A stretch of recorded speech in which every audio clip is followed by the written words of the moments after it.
好几期。看见。今天就是中午吃完饭，吃饭前有点咳嗽，应该是做饭做的那个油烟上的。对，昨天晚上没怎么咳。对。他昨天晚上睡觉怎么样？睡得蛮好的，他们昨天没有喝夜了。有的时候摸着这个孩子手凉的时候，你就这样给他搓一搓。对他早上起来就手一直很凉，穿很多的感觉手不热乎。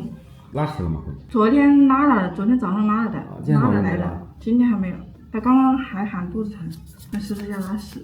啊，一会儿再给他揉一揉，看看还响不响。肚子里有气儿。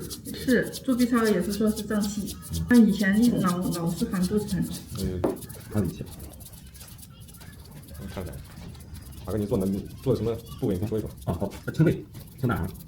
其实不说应该是能看出来的。那太快了。快，这个部位它是没有变化的。啊，这个清胃、头皮、清胃、清肝、清心、顺利八卦、一个顺潮、阴水如土、曲乾坤、五脏关节、揉捏自己的胃皮。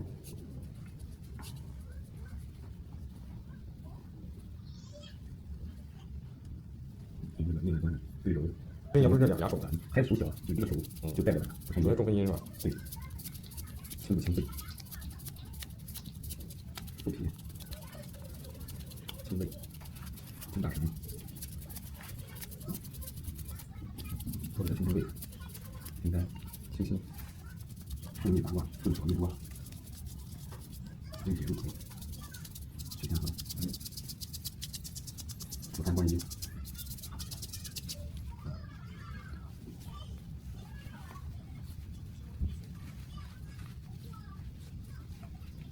能见这个油烟的味道，就怕就是油烟有刺激，连续性会咳嗽很长一段时间。看这个动作还咕噜咕噜响嘛，你看还是油，它肯定就肚子疼，这不有气儿有水儿。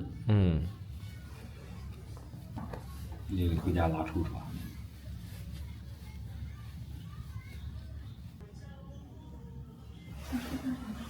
你们听一听吧。现在这个孩子肺里是没有毛病，呼吸音很清晰。听看正常的呼吸音是什么样？你甭看他咳嗽，但是肺里没问题。如果他这个咳嗽比较厉害，气管充血了以后这个呼吸音很粗。如果再有痰呢，你就会听见这个里边咕噜咕噜的，就像这个运内八卦一样，是吧？你看这个手，你不要这样翻不对，啊，这样蹬。手小就直接转过来了。